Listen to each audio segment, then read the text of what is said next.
Far too often, it seems like what divides us is greater than what brings us together. But when you get down to it, all of us have a lot more in common than we often realize. On this episode of The Hot Dish, we're going to talk about the role of immigrants and new Americans in our communities and how they support our towns, what challenges they face, as well as what challenges they pose for our towns, and what we can do to bridge the divides that have come into focus over the past few years. We are a country founded, built, and led by immigrants: Irish, Norwegians, Germans, Italians, Jewish, Muslims, Christians, and more. Families have journeyed here for generations seeking better and more prosperous lives for themselves and their families. Immigrants and new Americans strengthen and become part of our communities, boost our economies, and fill much needed jobs. Tune in here to hear the incredible story of resilience and the strength from a refugee and an immigrant now living in North Dakota, and hear some of the ideas that we all could be doing to bring our folks together.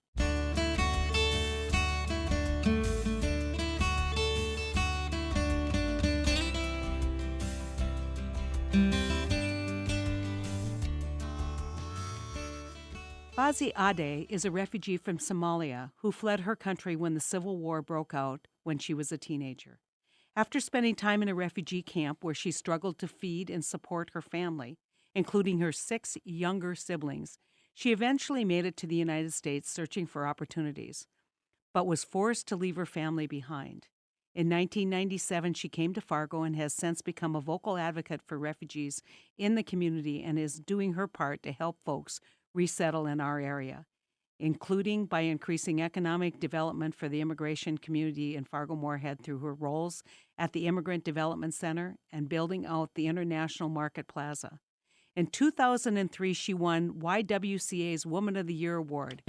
Thanks for joining me to hear her share her story about resettling into the United States and all of her work in helping refugees and new Americans in the Fargo-Moorhead region.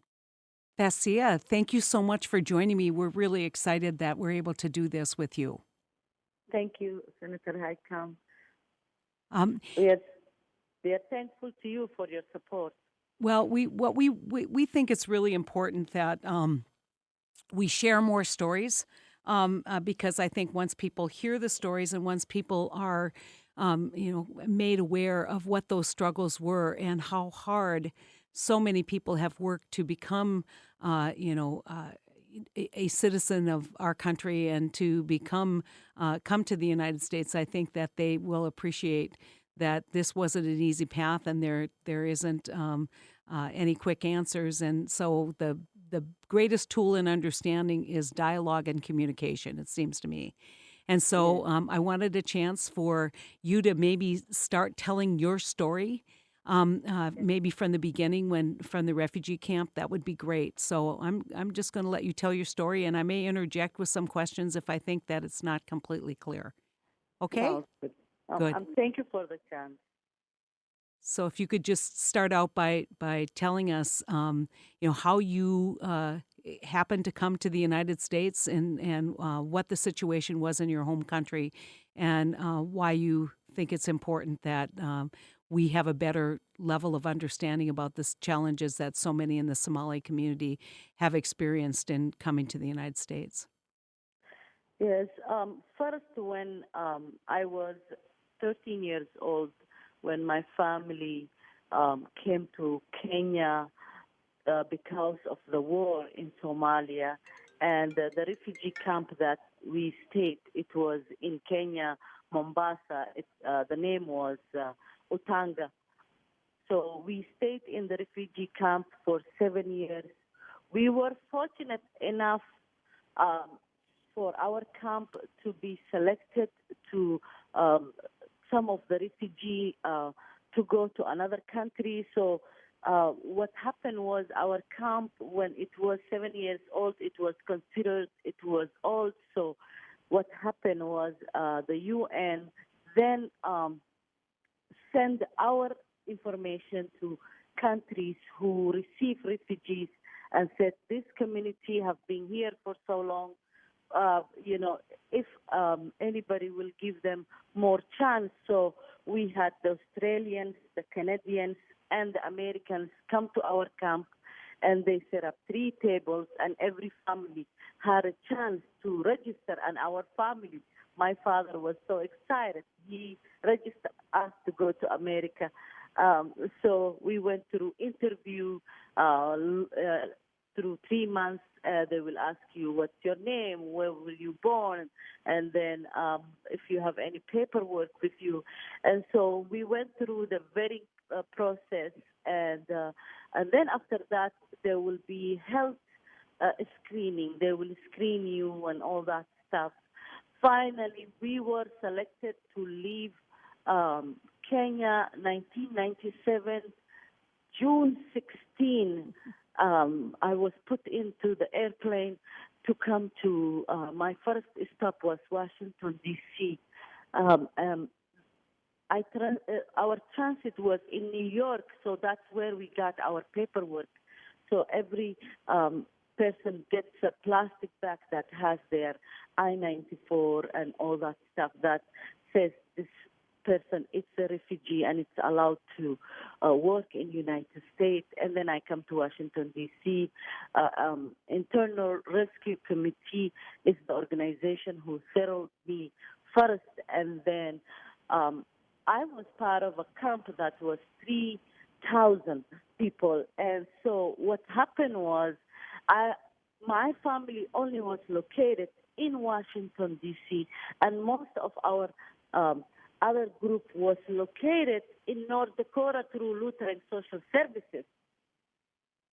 So after settling in Washington for 2-3 months, we start calling all over the United States, where is the rest of the people? So we find out some of us were in Atlanta, the other ones in Ohio, some in Minneapolis, most of them in North Dakota. And I was on the phone with them asking how is life there, what is the cost of living and all that stuff. And they told me my apartment was $1,200 in Washington, D.C., but my friends in North Dakota said we are paying $425, and we have jobs interim jobs that don't they with our limited English they're hiring us. So I hopped in the bus and came to Fargo, North Dakota, 1997 December. So, and then re-register myself through Lutheran Social Services, because you have the first 8 months in United States to welcome you or help you and have you have a caseworker and get all your paperwork done. So that's how I came to North Dakota. Since then, I didn't go back. I think people would be curious, because one of the things that you frequently hear is that, the refugees are basically not working, and that they spend a lot of time, just getting government assistance. And I think that's a myth that we need to spend more time talking about. And if you could just tell about your work history and what you've been able to do, and other people in your community, and the kinds of jobs that they're working at right now in the Fargo area. I started working in the housekeeping area first, and then my second job was 7-Eleven, the only 7-Eleven we used to have in 13th Avenue. And then I worked in a production line. It's called Dakota INC. And then I also went to English classes. I started learning English, and my English became fluent. I worked in the family health as an interpreter, and then I applied for a national organization that's called Omni for interpreting over the phone. So while I was in North Dakota, I was working a company that was based in California, and I was making good money.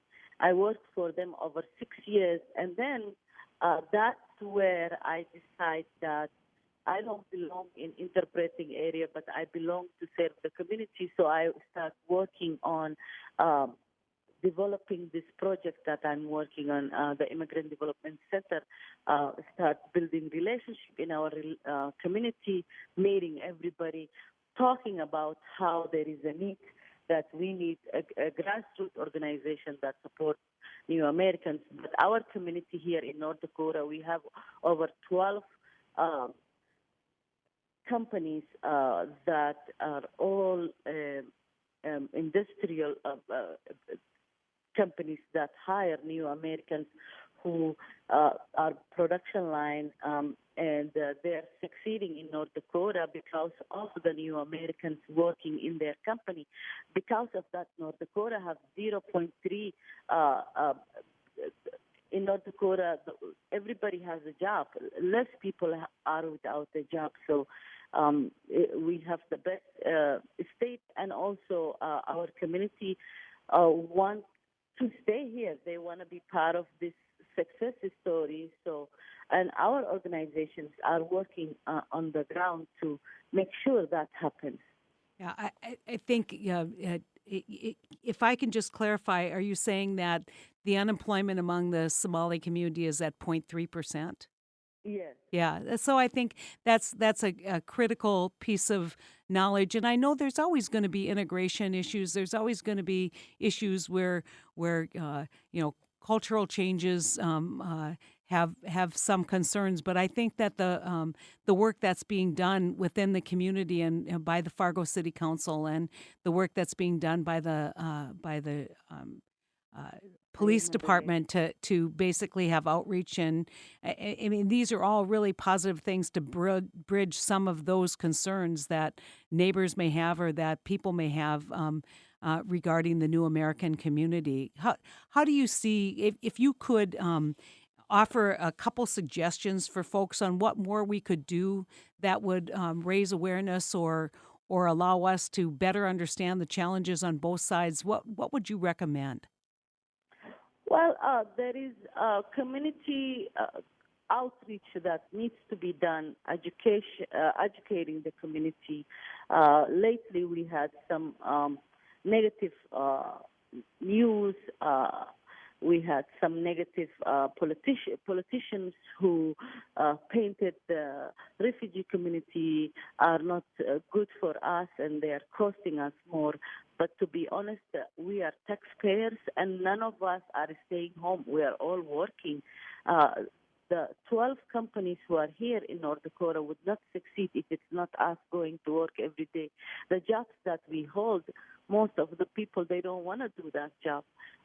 So what is happening is we need to go back and educate the community in the college, in the all the areas, because there is a need in our area that we need to share who is these people, why are they here, and they're just a human being, and they have family, and they are trying to support their family. So because they are survivors, they left their country, they are not supposed to be picked on, or somebody should use them in their political purposes, or to gain more to gain more like popularity. Some people, if they say something about the new Americans or the immigrant community, they just automatically get attention, and that's not fair. We are giving attention to people who don't even deserve on the price of a human being. And that's not fair. I think our politicians should serve all their community in every color, in every differences they have, not to pick on one small community and leave the others, or put minority group down. I don't think that will be a healthier community for us. Right now, we are in very critical time in North Dakota that we need to gather our energy back together and work together and educate each other. Yeah, I mean, joining me later on this podcast will be the police chief, David Todd from Fargo. And I think that one of the things that was, obviously the situation in the parking lot went viral, and a lot of people asked me about it. and I kind of got my back up and I said, but let me tell you the rest of the story, kind of like Paul Harvey said, the Yes. rest of the story is that, people got angry and said things that they shouldn't have, and then were incredibly remorseful. And by the leadership of the chief of police, we were able to pull. He was able to bring the groups together and build understanding, and I think probably even a lifelong friendship.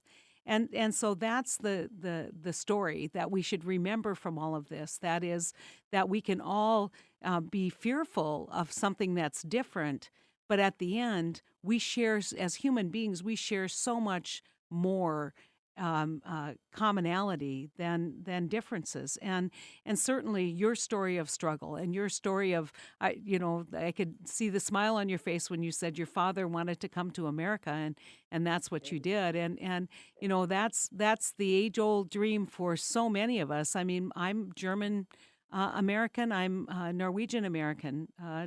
Third generation. And my grandfather spoke Norwegian and my grandmother spoke German, and they understood each other. But eventually, the next generation will be stronger and more integrated, and we will be stronger for it. There's no doubt in my mind. And so I want to thank you so much for joining me. I want to thank you so much for telling your story. Hopefully, we'll be able to build on this and build on the great work that Chief Todd did to continue to build awareness and to understand that, recently another great story about North Dakota. There was some very inflammatory things said in a broadcast news show, and a week later, in one of the mosques, they invited people to come.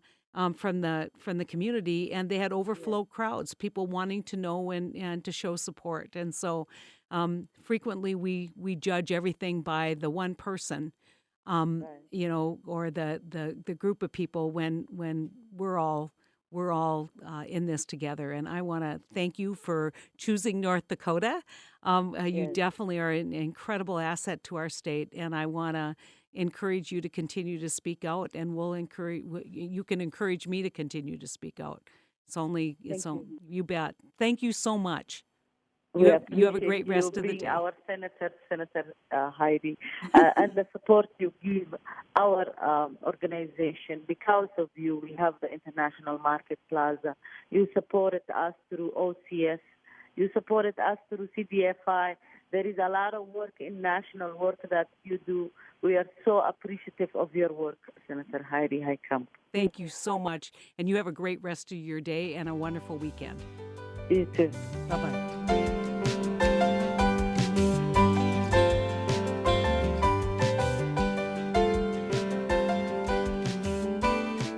Fargo Police Chief David Todd began leading the department in 2015 with the goal of stressing the importance of inclusiveness. He has been an outstanding leader in the Fargo community who goes above and beyond to address the challenges facing Fargo head on, and has had a first-hand look at how the community is dealing with the integration of refugees and immigrants to the region. I'm proud to call him a friend. I think everyone in North Dakota should be proud of his work in law enforcement. And Chief Todd, I want to thank you so much for taking your time to talk to me about an issue that's so important to the folks in Fargo and across the state.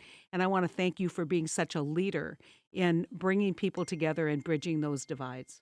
Recently, a lot of North Dakotans were watching as national news started covering what was, in fact, a pretty disturbing thing that happened between a group of 3 Somali young women and an older woman from Mapleton. And, I watched it and I thought, things happen and people get a little riled up, and sometimes they say things they don't agree with, and right away the woman from Mapleton started talking about how she regretted what she said. And I thought somebody needs to kind of bring these folks together. And then I pick up the newspaper the next day, and I find out our amazing police chief from Fargo did exactly that. And it didn't surprise me, but it did really make me very proud of the Fargo PD and all the people who serve there and their leadership. And so I wanted Chief Todd to join us, talk a little bit about that experience, but maybe broadly talk about the experience of being a police chief in a community that has in the past welcomed refugees, but is experiencing some of the growing pains as a result of that. And so, Chief Todd, thank you so much for agreeing to come on the podcast and for the work that you do in Fargo, not just on this, but pretty much everything. You're just, I think, if I can say this, you are just the best. You are just the best police chief. Well, thank you, Senator. I mean, I always enjoy talking to you. It's an honor to talk to you. How many police chiefs get to talk to their senator? I mean, I'm amazed at the access I have to you, so I'm grateful for that. And this is a good opportunity, I think, to also provide a good learning example to folks on how, if we sit down together and work through our issues and get to know each other a little bit, that sometimes we can get over those issues and come together with some understanding and respect for each other. Well, maybe what you want to do is just kind of I gave a little bit of an intro, know what happened and kind of how you got involved and the work that you have, the Fargo PD has historically been doing in terms of outreach. I think that's critical. On this incident, we had a woman from Mapleton, North Dakota, who was parked in the parking space at Walmart, and then 3 young Somali women who had pulled into a parking space fairly close to her vehicle so that it would be almost impossible or difficult for her to get into her vehicle. And then they had opened a door into her vehicle, and I think she saw that happen, and she rushed out into the parking lot, and they had a verbal altercation, I guess as I would call it, that went viral. The woman, whose name is Amber Hensley, used some very inappropriate commentary, racial commentary that she later regretted, and the young Somali women also used some commentary that they later regretted. Well, of course, we were called to investigate this, and we were investigating it. And during the course of the investigation and the interviews, Amber Hensley had posted a Facebook post that expressed regret and remorse for what she had said. And, of course, what she had said was caught on video by one of the young Somali women, and that had been posted and reposted, and had kind of gone viral through really more than just the community, the whole region, and was starting to get out there to the rest of the country. And through the investigation, of course, the forum was able to get a hold of the 3 Somali women, and they did an interview on them, and that appeared in the media the next day, where they also expressed some regret for some of the things that they had said. And so my assistant chief, or my deputy chief, Todd Osmondson, was sitting in the office with me, and he said, I wonder if this might be an opportunity for some mediation. And I said, I think you're right. I think that's a great idea. I will speak to the state's attorney, make sure that the state's attorney's office is comfortable with that option. And I asked him to reach out and make contact with the different parties involved and see if they would be willing to come together and try to mediate through this. And so the state's attorney's office was all on board. They thought it was a good idea and thought that was an appropriate path for this to take. And all of the parties involved in this also were agreeable to it and actually eager to get together to work through what had happened out there in the parking lot. Now, part of the reason I did this, Senator, was because this was no longer just an issue that happened in a parking lot. This was now a community issue that was becoming very divisive on social media and through different media reports, and it had even grown beyond the community. And I thought, wow, what an opportunity if we could bring these parties together, if we could sit down where they could get to know each other, understand each other's backgrounds and pasts, and hopefully come to reconciliation. Wouldn't that be a positive example for the community on how we could all reach out beyond our comfort zones, get to know each other a little bit better, come to understand each other, and maybe get rid of some of those feelings of suspicion? So we brought them into the office here, and as I've told others, I just about got run over by all these women coming together and hugging and crying. And they cried for about 3 minutes straight, where they couldn't say a word. So we had to give them some time to do that and then collect themselves, and then we sat down and we just kind of talked through the whole thing. Well, it's an amazing example of, instead of just throwing back viral videos one way or the other way, and letting things get out of hand, to bring the principals back together and have them say, look, it was a regrettable incident on everyone's part. We don't like what this says about us, and we don't like what it says about our community, and we're going to fix it. And it doesn't happen often enough. We just assume that these impasses or these animosities can't be cured by dialogue. And, I think one thing that you proved is just the invitation for people to come together what made all the difference. And I love, because it's not really well known, how involved the state's attorney was, and kind of your process on how you pulled all this together. But it certainly, I think, speaks volumes about Fargo. Now, what I do want people to understand is that we do have a fair number of new Americans in our community, and the Fargo PD, I think, has taken the lead. I know Fargo City has been involved too, but the Fargo PD, as long as I've been around, has had the group of, or has a program for integration and for outreach to the community. Can you talk a little bit about how you assign police officers to the community and how Sure. you try and avoid problems before they start? Well, I wish I could avoid all problems before they start, but you ask a very good question. We've got probably, I think, around a population of around 8,000 refugees and new Americans in the city of Fargo that have relocated here, and they certainly, I think, are a valuable part of our community and contribute in many positive ways to our community.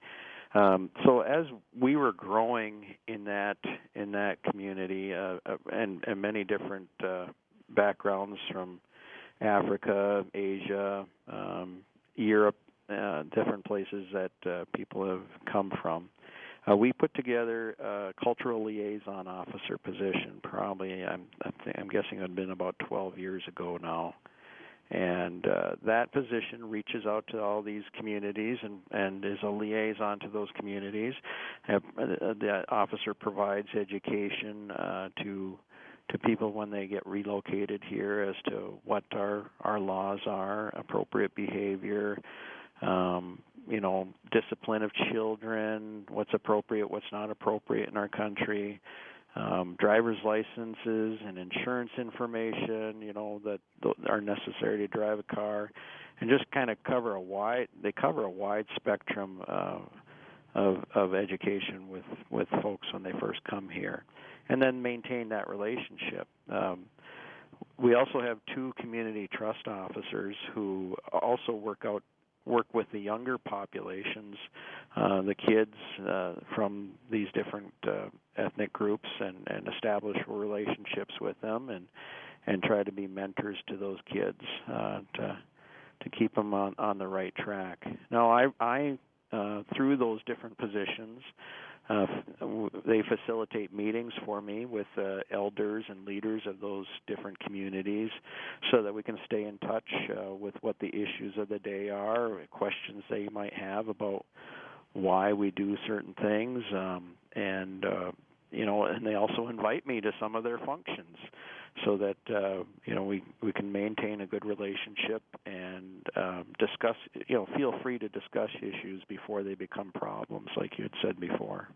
Yeah, I think one of the things that I don't know what happens in other cities, but I do know that the work that you're doing is not only important for you to help you maintain the peace in Fargo and to continue to understand and have those informal ways of communication, informal ways of communication. And so the more we can keep people part of the community, the more they can feel like they are invested in the United States and their community. Well, you're right. I mean, this is where the relationship part of is so important.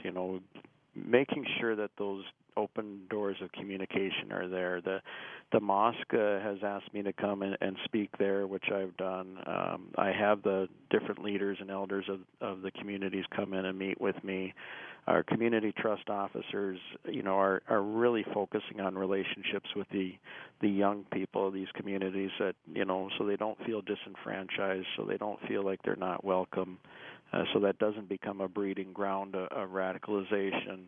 And so we're doing the best we can in those efforts. I'll twist your arm just a little bit, Senator.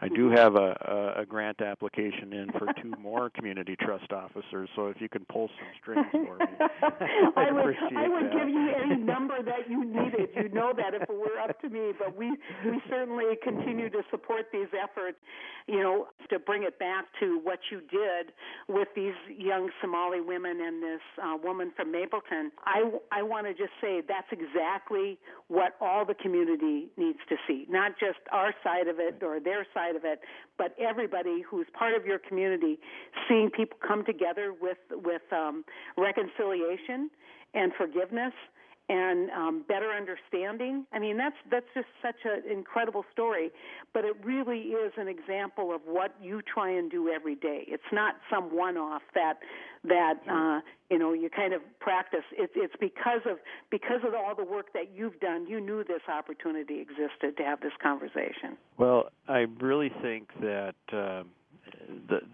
conversation is very pertinent today. You're one of those people that understands that it is about relationships, especially with the police department. But, I mean, here was an opportunity to provide a positive example to the rest of the community. And it's positive examples that change hearts and minds. It's not being angry and blaming people and being a keyboard warrior on social media. It's providing positive examples that make people sit up and say, hey, maybe I could try a little here. Maybe I can be a part of a process where I come to understanding of my neighbor or somebody that I work with, that I can get to know them a little bit and erase those suspicions or fears. Well, I just want you to know how incredibly proud, because it wasn't just the eyes of North Dakota or Fargo that were on you, and regionally. It was the eyes of the country and the example that was set on behalf of the citizens of Fargo, and as important, the example that was set on behalf of all the people that you lead. I just can't say enough. I was so proud when I saw it. I knew I wanted to have you on and to talk a little bit more about it, but I just want you to know how grateful I am that you have chosen a career in public service. You are just the best. Thank you very much, Senator. You bet. You take care and have a great day.